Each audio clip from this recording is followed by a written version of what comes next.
All right.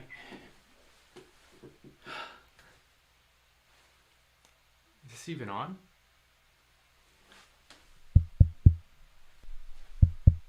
Oh, there we go. Professionalism and video conferencing. Fun one today. All right, and 3, 2, 1. Hello everyone, thank you for coming out today to our virtual event. My name is Evan Furness. I'm a network engineer here at Twin State Technical Services, and I'll be leading you through how to give your video conferencing sessions a little bit more of a professional look. For 8 years, I have worked on various productions and live streams, whether they be online, kind of like this, or in-person productions with a studio and a team. These days, when I'm not here working as a network engineer at Twin State Technical Services, I'm a videographer, photographer, and an editor for various YouTubers with views on my videos getting around or over 12 million views on YouTube. With my work in content creation, I work with my YouTubers on how to deliver quality videos and quality stories to their audiences on YouTube. Today I'm going to be working with you all, just like I do my content creators, teaching you various techniques and methods to bring a cleaner look to your video conferencing setups. I am going to be taking questions after the presentation and answering all your questions. So you can type those in the chat at any time and I'll be documenting those as we go. If at any point through the presentation you feel like you learned a little bit of something new, feel free to head over to our Google page. The link is down below in the description, and leave a review about what exactly you did learn and how it's helping you and your business and your video conferencing setups. While you're down there in the description, there is also the link to sign up for the Twin State Technical Services newsletter. Feel free to send that to any and all of your friends, as we host these virtual free events quite often, and anyone can sign up for them, and hey, you might learn something new. All right, and before we get into equipment or lighting or anything too technical, I think it's important to understand what makes a good shot look good. So first, let's talk about where you should be at in the video, in the frame itself. But before we even get into that, it is important to think about, before you even turn on the camera, what might be in the frame of the camera. A super common mistake, and an easy one to fix at that, is if your desk is in the shot, be sure to clean up your desk a little bit, because what you don't want is people not focusing on you, but focusing on your desk that is dirty in the background, or any other objects in the background that could interfere with your shot. Really, really think through everything that is in the frame of your video. This also means things that are purposefully put in the frame. For example, here I spent a few hours really trying out different camera locations in my office here to figure out where exactly would look best for this presentation. I slightly rearranged my shelves to give some slightly more interesting objects on this side of the frame, and my whiteboard where I keep track of a lot of everything that I do, I wanted that in the frame just because it's an interesting piece in the background. But besides that, we don't really have anything else too interesting or too distracting in the frame itself. Next, we want to find a spot in your house or in your office where there's some significant depth in the shot. Now, my office is fairly small here at my house, so I take advantage of the diagonal of the room. This gives me the most amount of depth possible in the space that I have to work in. If you have a longer room available to you, set yourself up where the full length of the room is shown behind you. Now, if you are in an office environment, this can include people working in the background frame of your shot. Just be aware that they are in your shot. Mainly, we don't want your person to be flat up against the wall. While this may keep your shot clean and you don't have to worry about extra things in the frame itself, it does not allow for a good depth of field, and it makes your lighting just a little bit more difficult and unpleasant to look at. Now that you're placed in your room and everything in the frame is exactly where you want it to be, where should you be at in the shot? For this, we will refer to the rule of thirds. Most of the time, for a standard video conferencing setup where it is just you in the shot, we want to make sure that you're centered in the frame.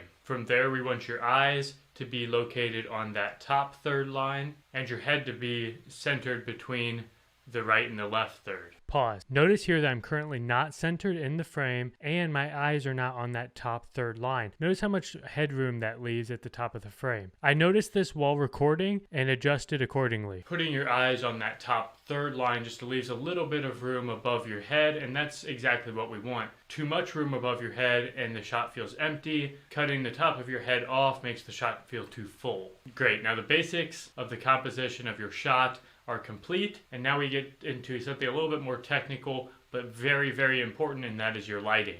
For lighting, we're going to go over a simple 3-light setup that is going to get your lighting in a pretty good place. A good start is, let's get 2 desk lamps and 2 light bulbs that are around 5500 Kelvin. This Kelvin number refers to the amount of warmth or coolness in the image, and that's how either orange or red it looks versus how blue or green it looks. Around 5500 Kelvin, this is what we generally refer to as a daylight light, which provides a pretty clean light over your face. If you'd like, you could substitute one desk lamp out for a window. For example, I am using just my window here to my right to light up the right side of my face. It is super important here that we don't just rely on any overhead lighting that you may have in your office. This creates really unpleasant shadows from your brows that go down underneath your eyes, to your nose, to your mouth, and your chin.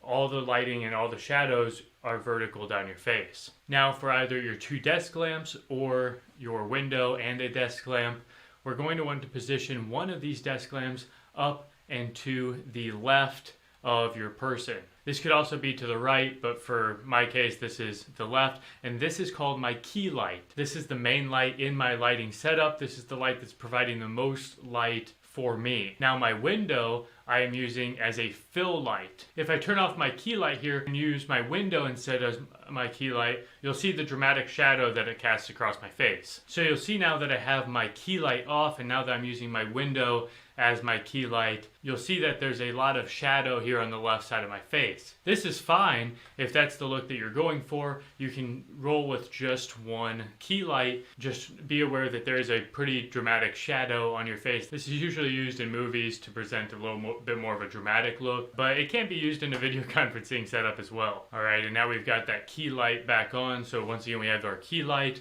up here to my left, and we want to make sure that it is above, just slightly above your head. So mine's about a foot or 2 above my head, and that just puts a diagonal shadow across my face. But then my fill light makes sure that it's not too dramatic across my face as well. Now, and you heard me mention earlier about a 3 light setup, but we've only went over 2 lights, and I already look pretty good if I do say so myself. But there is a very important 3rd light that's actually currently present in this scene, and that light is right up here out of frame, and all it's doing is shining on my back. When you shine a light onto the back of your person, it provides a nice little light across your shoulders and the back of your head, and this is what we call a hairline light. Now the window is actually positioned in a way that it's kind of a fill light and a little bit of a hairline light for me. But what this light does, and the purpose of this light, is to provide separation between your person and the background behind you. Once again, technically you could probably just roll with just a key light of a window or a key light of a desk lamp and be just fine. But this simple 3 light setup adds a lot of value into the production of your video conferencing and your shot. So if you can manage to get all 3 lights set up and ready for you, I would definitely recommend to have all 3 of the lights. Oh, and I also forgot to mention that the hairline light that sits behind you, mine is currently just a slightly warmer light color, so it's that slightly orange or red tinted light. But you can also have some fun with it, and you can use various colors: green, blue, yellow, whatever you want, and put those various colors behind you. Just play around with the hairline light being different colors, because you don't want your shot to be too over colored. So play around with positioning of that hairline light. Once again, you just want it kind of shining on the back of your person, and you don't want it to be in the frame of the shot necessarily. I have had hairline lights before that do just shine onto the back of my person, and then I have just a fun colored LED in the background that you can see. That's also fine. That just adds some color into the background of your shot. With these 3 lights, you can be confident that your setup is as professionally lit as possible,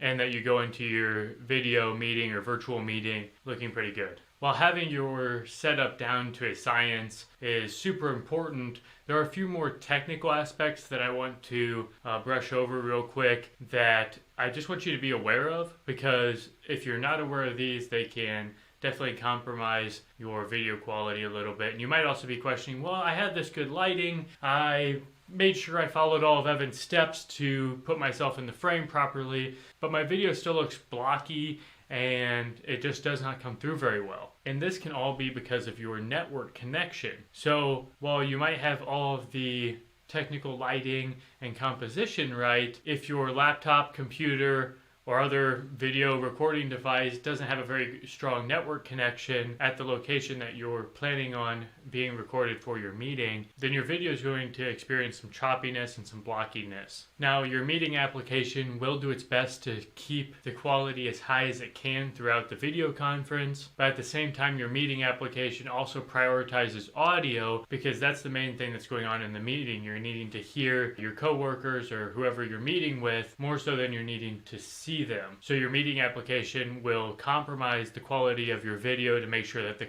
quality of your audio stays pretty good. The next factor to be aware of, and you can't really do a ton about this besides making sure that your network connection is good, but that's called video compression. Video compression is normal and unavoidable. Compression is what allows us to send even video over the internet for others to see because it takes a fairly large video file and compresses it down into a smaller size and sends it out. Now, you're actually probably fairly familiar with video compression, and that's the squares that you see on your coworkers in meetings, the blockiness that happens on the video. These meeting applications compress the video by taking light-colored pixels from the video and making them all one color. And they do this in square sections. This means that per frame of the video, there are less colors in the frame, allowing there to be less data to be sent over the network connection. Now, the better internet connection that you have, the less the meeting application actually has to compress the video file before sending it out over the internet. This ultimately results in a slightly better look to your video while in your meeting. Lastly, something that a lot of people don't realize is that your computer or device could be hindering your video quality. When in a meeting, you should close any unneeded programs or tasks that are running to make sure that your meeting application has all the available resources that it needs throughout the meeting. If you are working on an older device and you're commonly told that your video isn't really up to par, it might be time to be looking to a new device because it could be a mixture of the camera that you're using with the older hardware of the computer. A really good note that I'll add is that if your meeting is more of a presentation than a meeting, consider using a live streaming platform like YouTube Live versus a meeting application like Zoom or Teams or GoToMeeting. Live streams will overall give you a better quality video, but are a little bit harder to set up. If one or two people are going to be talking for the majority of the meeting, really consider setting up one of these live streams. Another thing to note with the live streams is that then you don't have to be muting people or making sure that people are muted during the presentation and not interrupting the presenters. Now let's discuss which meeting platform you should be using. Most of you probably already have a meeting platform. In that case, keep using the one that you're using because the differences between them are minor. What it comes down to mainly is which is more cost effective for your business. If you're currently using Microsoft 365, you might already have Microsoft Teams. Check with your engineer to see if you do. If you do have it, great. Otherwise, you might have to upgrade your subscription to get the license that includes Microsoft Teams. Microsoft Teams isn't just a meeting platform, it also includes chat and files and a whole lot of other stuff, so be sure to discuss with the TSTS member if this is a good fit for you. This also applies for organizations currently in G Suite or Google. Google Meet is your option and is included in the G Suite package. For everyone else that isn't in G Suite or Microsoft 365 and you haven't decided on a plan yet, you should look into Zoom or GoToMeeting. Zoom is widely renowned for being simple to set up and easy to use for all parties. GoToMeeting is just the same.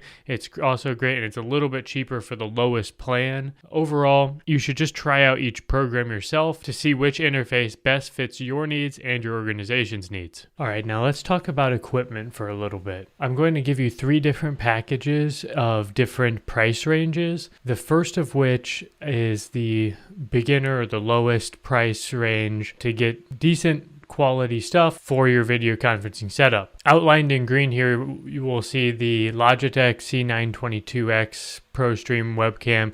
This can be any webcam, but let's make sure that it's an external webcam. We don't want to use the one inside the laptop because the camera itself just isn't very good. You don't have a lot of control over the colors or anything like that. Also included in this kit is the lighting umbrella kit. This will include 2 of those 5500 Kelvin daylights, along with 2 umbrellas and 2 stands to give you your key light and your fill light. And last but certainly not least is a beginner microphone, the Blue Snowball. This is a very good brand of microphone, and it's just $50, and you just plug it into your laptop via a USB port and it works. All right, and next we have our intermediate price range option, and not much changes from the beginner option, but our quality does go up quite a bit. So one of the main features of this is the Blue Yeti microphone. We're changing from the Snowball to the Yeti. It's just a little bit better of a USB microphone. This is used quite commonly among podcasters and streamers.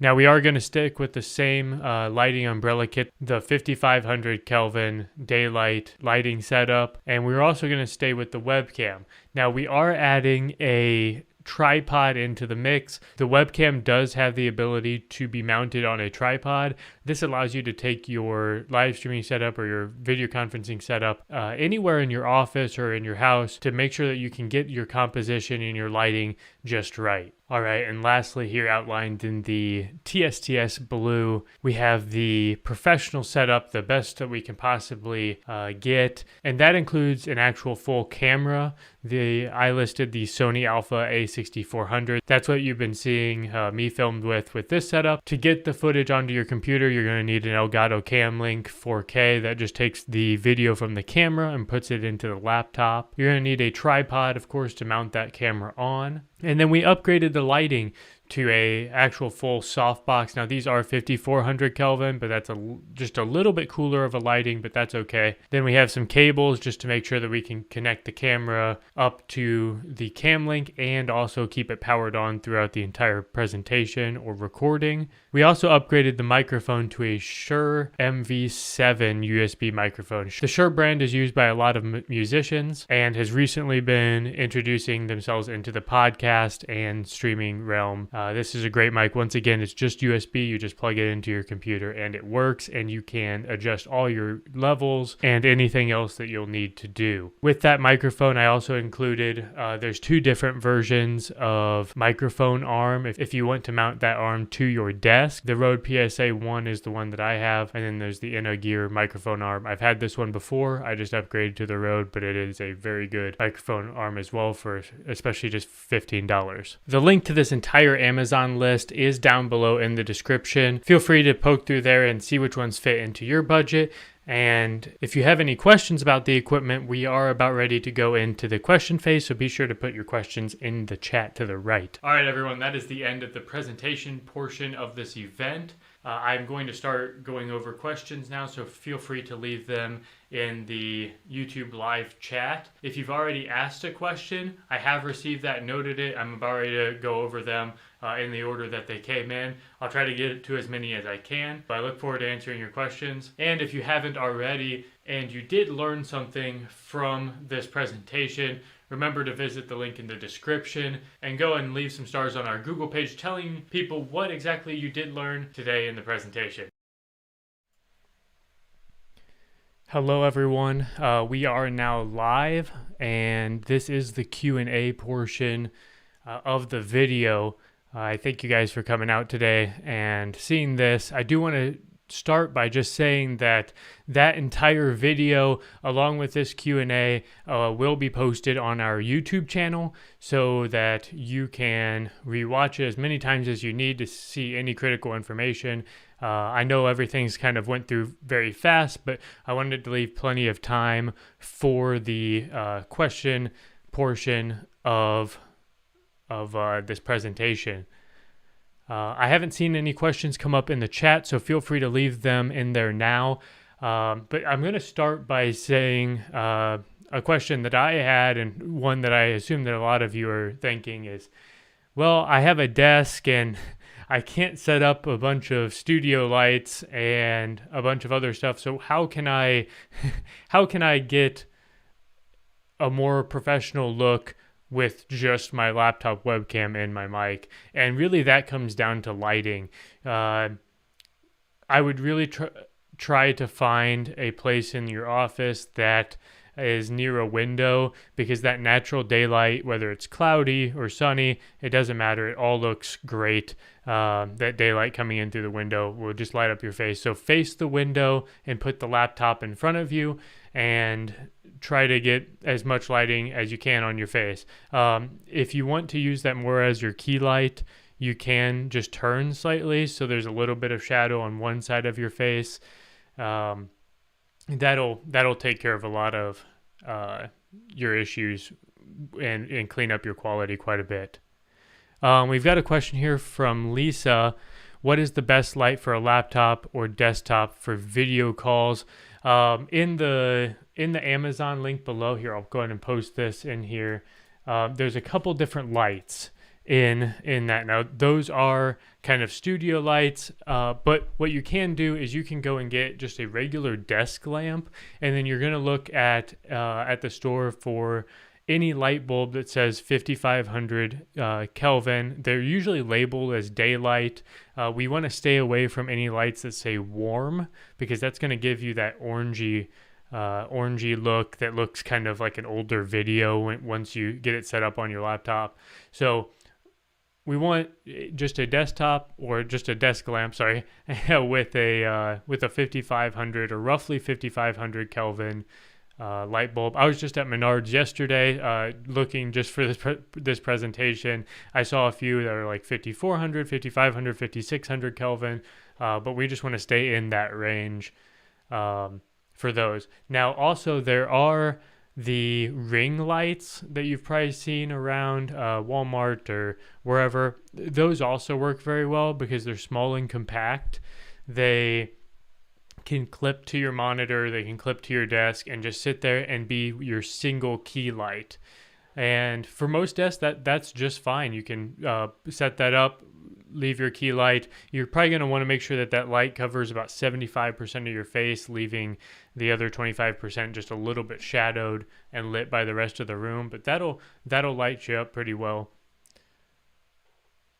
I also want to reiterate, I know we talk a lot about lighting, a lot about composition in this, and that's like the main thing that will make your video quality look good. And this is video conferencing. But if we think about video conferencing and yourself when you're sitting in one of those meetings or a presentation, you might have the tab minimized and you're not even looking at the video of the other person.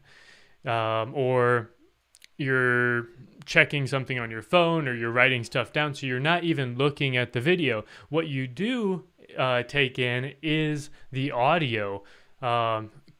You're always listening to that presentation, so we want to make sure that your microphone is really good, and the laptop or desktop microphones that come in it are not very good. You're going to get a very tinny sounding audio, and it's really a pretty cheap fix. Any USB microphone is going to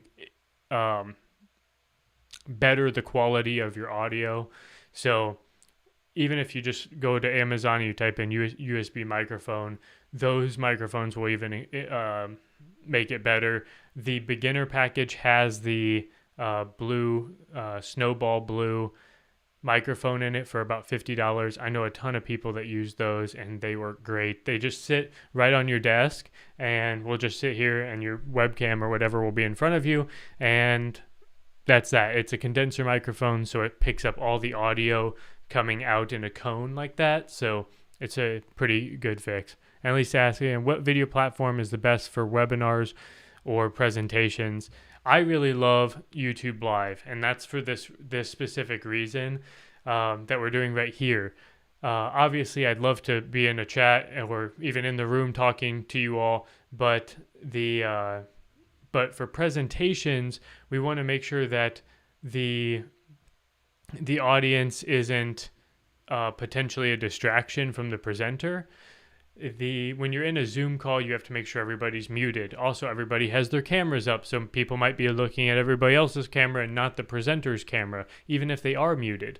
So for presentations, webinars, things where you're going to have one or two people talking, you want to use something like YouTube Live. Now, to do YouTube Live, you can kind of see here on my back monitor here, I'm using something called OBS Studio, and I can grab that link here and throw it in the chat. OBS Studio, what that does is you can set up scenes and pre-play videos, or you can do a lot with it. So it monitors your audio levels and everything, and then your YouTube Live gives you a stream key, and you put that into OBS Studio, and boom, they are linked, and you just hit start streaming, and you're live. And that's kind of how this worked. So, for example, the initial screen here was just this one. It's kind of hard to see there, but on the left-hand side of me, this one here.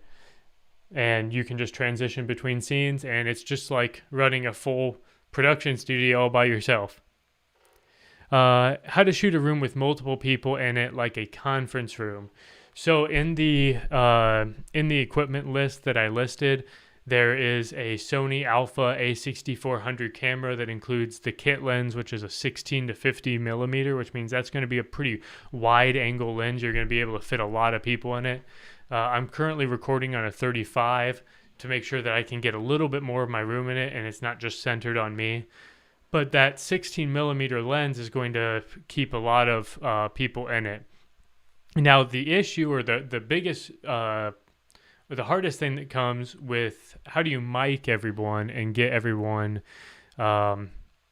audio in. Now, if they're on a Zoom present, or if we're doing a YouTube Live and it's all online, we would get the presenters all in a Zoom call or any of your meeting platform choices, just to where you can hear everyone.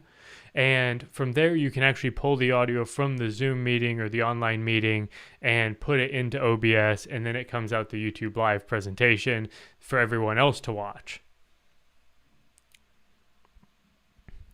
How to look good if you have a shiny or thinning hairline. Oh, man. I would say that the darker the image, probably the better. Obviously, if you have more light, you're going to have more shine. You're going to have more emphasis on the hairline. So I would recommend only having that one key light that lights the one side of your face. That would help with that a little bit. Besides that, just own it. I think that's the best way to go about it.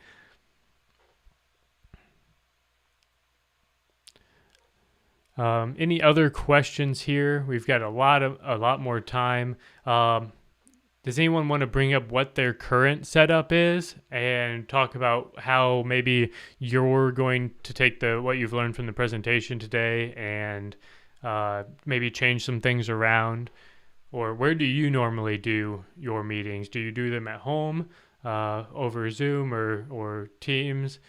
Or how are you currently doing it?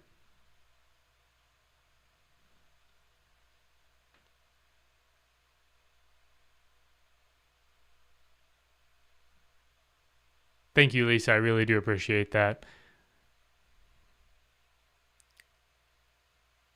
I know everything went through really fast, but in the end, it's best to take each part of this probably later and take the lighting portion and really and compare the lighting portion to the equipment and what we've talked about with like the desk lamps and the 5500 Kelvin light bulbs, and try to fix your lighting a little bit in the best way possible. And then focus on your composition and see how you can go through there.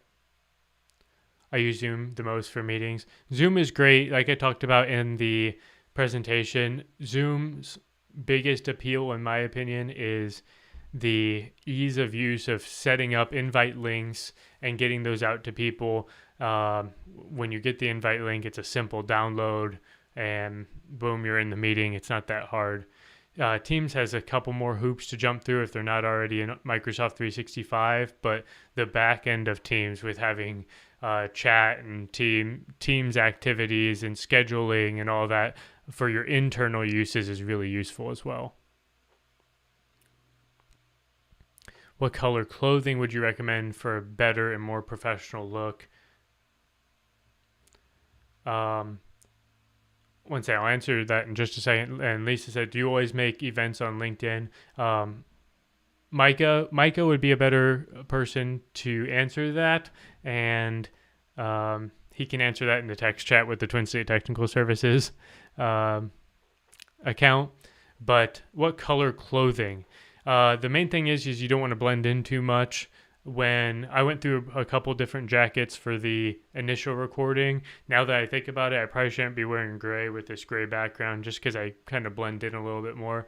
When we talk about that depth of field and the separating you from the background, that's super important. And if you are wearing colors that are the same as your background, that's no go. So probably a knock on my own presentation there, but definitely things that contrast with your background very well. I would stay away from anything that is warm as well, pink, red, orange, and that's only because the way when you balance out your lighting beforehand, you'll notice that it's really hard to keep the reds and oranges and pinks the right color compared to your skin color.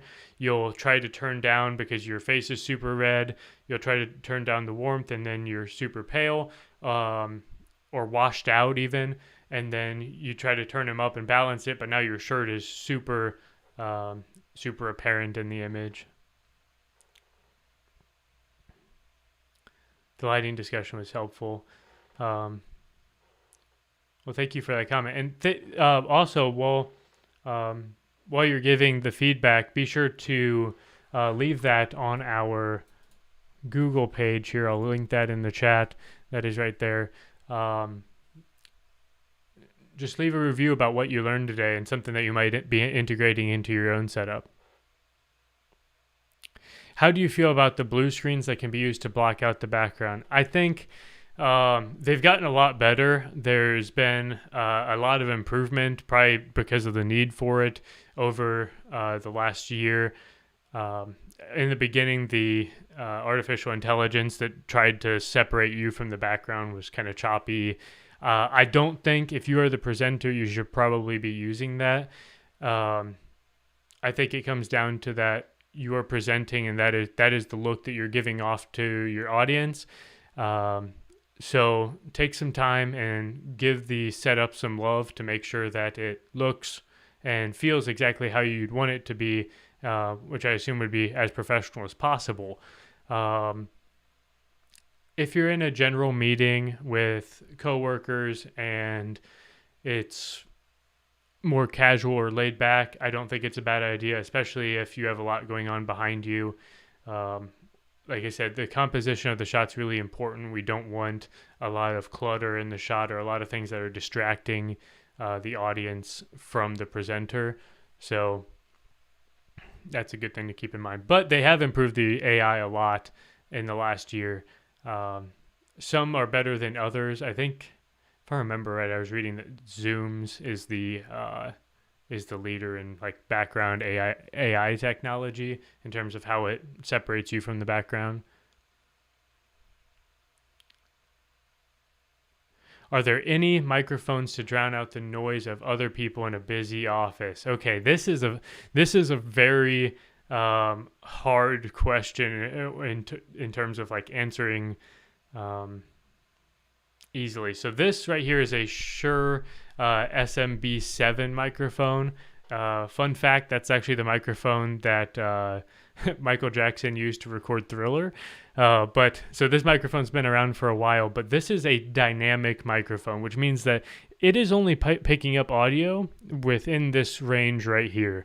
For the most part, obviously, if there's a loud noise somewhere else, that will affect it, but it's really only sensitive to the things that are really close to it. That's why it's so close to my face right now.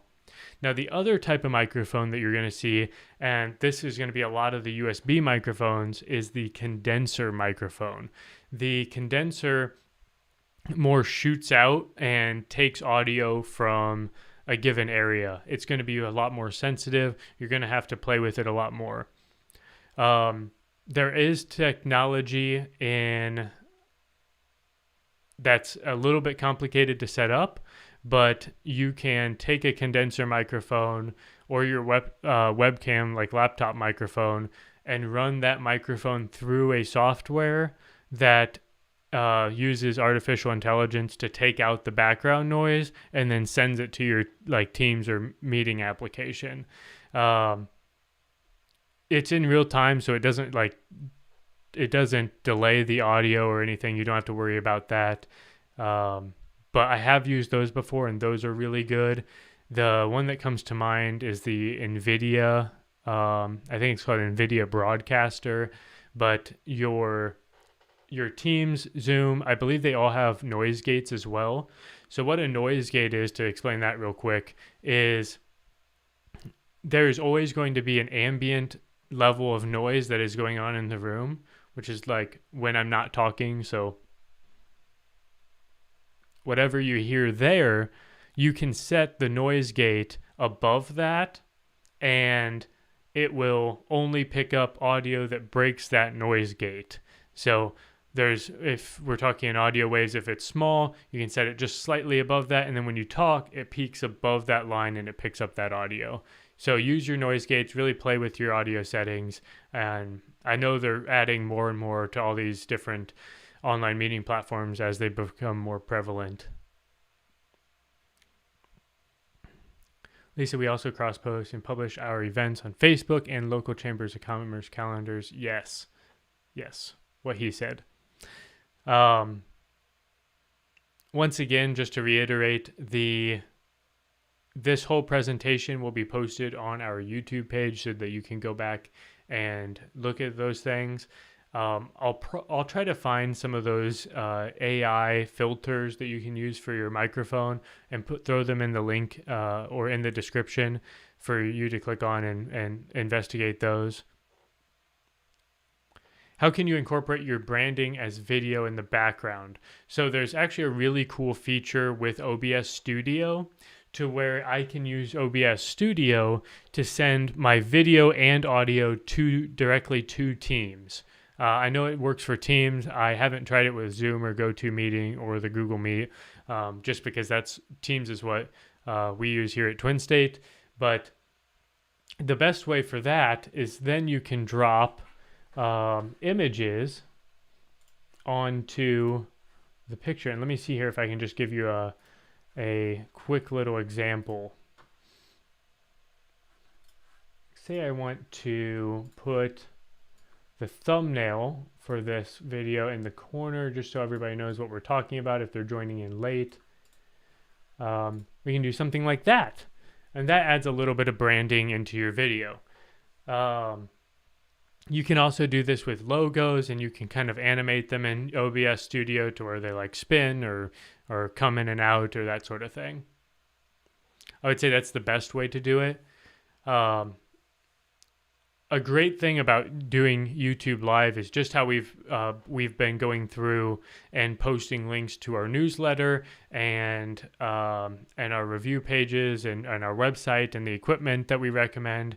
You can, in YouTube Live, while you're presenting, say, a product or services that you offer, you can provide links that provide more information. Because like I said earlier, when people are in a presentation like this, they tend to not watch as much of the video, but just listen in the background. And then when things pique their interest, they come back to the video. But so you might post a link about your services, and then they click on that and they're still listening to you, but they're poking around on your website, which is exactly what you want to do to get your audience integrated with your services or with your product. That's a really good question. Also, I need to get more Twin State jackets, but you can wear your merch, your company merchandise on the video. That's always a good way.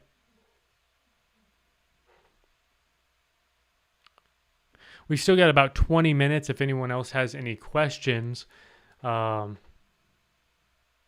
has been a lot of fun. I appreciate everyone coming out and hopefully learning something new throughout this process. I know there's a lot to it. You think about sitting down at a meeting and you just open up your laptop and webcam and your mic just works and it all functions. But if you want to give yourself that next level, especially if you're doing client presentations, that's a really important thing because you want to look as professional as possible during those. This is a great start. That beginner setup with just getting a webcam, some good lights, and a microphone is going to take you a long ways.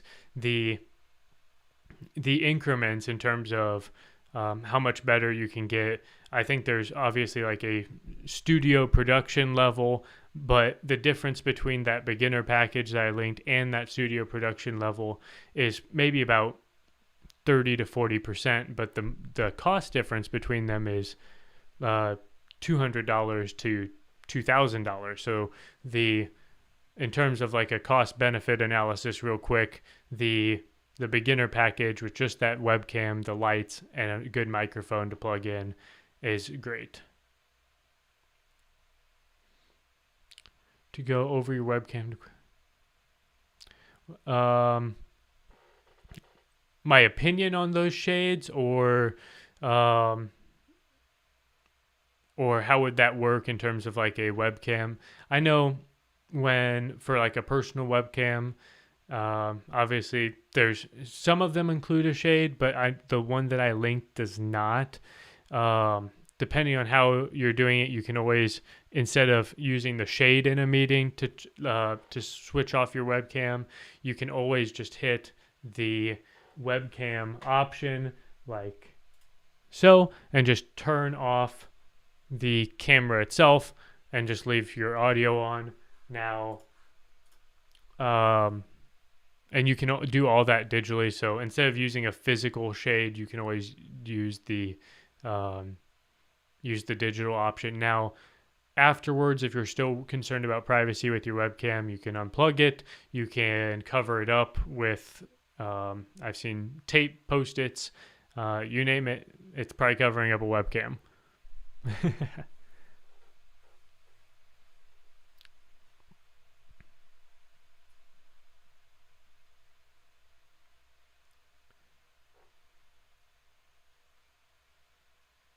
Also, a quick note about YouTube Live. You do want to be careful on your company pages to avoid any sort of copyright infringement with music. The beginning music that I played in this stream is from YouTube's audio library. If you go to studio.youtube.com, I can link that in here. If I can type. studio.youtube.com for your company's YouTube channel. You will see on the left hand side a thing called audio library, and those are all copyright approved music that you can use for your live streams on YouTube. YouTube provides those for you so you don't get copyright strikes on your channel, and the music's pretty good. You kind of have to look for a little bit, but the library's huge.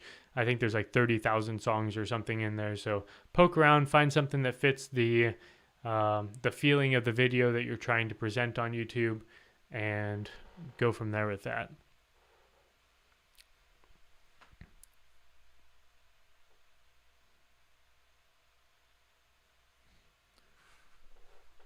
Alrighty.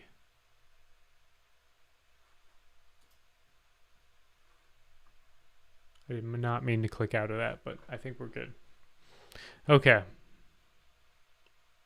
We've got about 15 minutes left. Does anyone else have any other questions?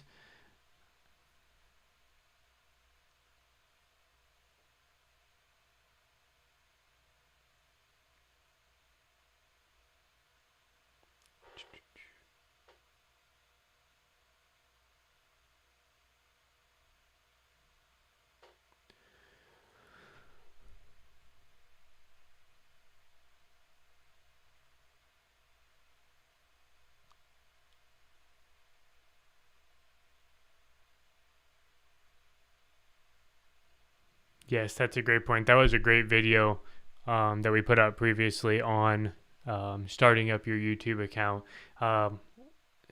Since Google's taken over YouTube, and it was late 2000s when they did that. The process of separating your Google account from your YouTube channel has become quite difficult, but Justin takes you through that, and it's really a great video on how to separate those two and create a really professional looking YouTube channel, so that when people come to your channel and are looking at your videos, they have a good feeling about it. Now, I do want to just bring up how useful having a good video library is on YouTube.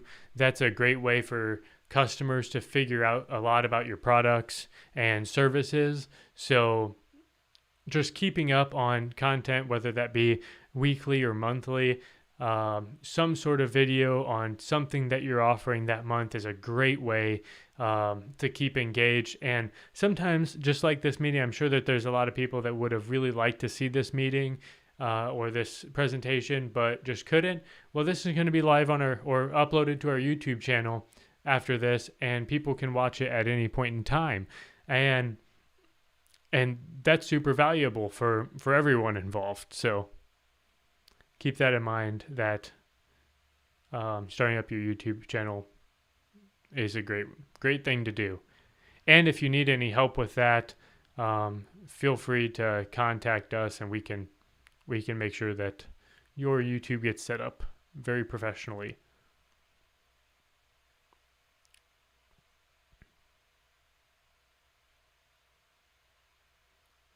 And I don't think I have said it, but I've talked about writing the reviews on our Google page if you learned anything new, and signing up for the newsletter to make sure that you don't miss events like these. But also hitting the subscribe button down below will give you notifications when we do have a new video out, or it'll pop up in your recommended videos on YouTube for your company page. It's free to subscribe.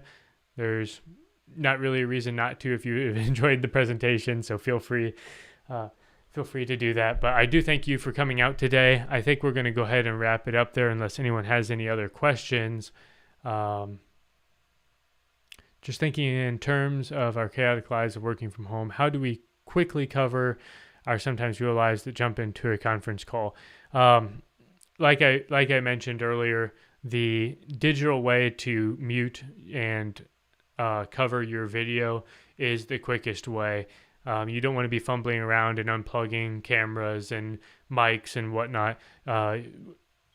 All these meeting platforms put the camera and the microphone button right next to each other, and you can turn them on and off super easily. So just be aware what's going on and turn those off as needed. I always recommend I know Teams is coming out with the feature, the push to talk feature, which means you're muted until you push the button, and then you push the button and you're live, and then you take your finger off of it and you're muted again. The push to talk feature is great, but when you're not talking or don't have anything to say, mute your mic. It's common courtesy just to make sure that no audio that you didn't want to have happen or come through the call doesn't happen, because it can't. You're muted. Now, video is a little bit more difficult because you obviously want your video streaming the entire time, but I think that also comes down to if you can and you have the space available, or you have some corner that you can set up and make your presentation or your meeting area, I would definitely recommend doing that. That way, also, it's especially hard with working from home, separating that work from home life. So I do always recommend setting up your own setup, because then when you're there, you are at work, and when you're not there, you are at home, and you can kind of draw the line there. But yeah, we'll go ahead and wrap it up there. Thank you all for coming out. Like I said, this will be live on our YouTube channel shortly after this presentation ends. But if you have any other questions, feel free to give us a call. I'd be happy to answer those questions for your own personal setups. And yeah, thank you for coming out, and we will see you in the next video or presentation, the newsletter will be the best place to see what all that covers and is coming out next. So have a great day. Have a great rest of your day. Week is almost over, and we'll see you next time.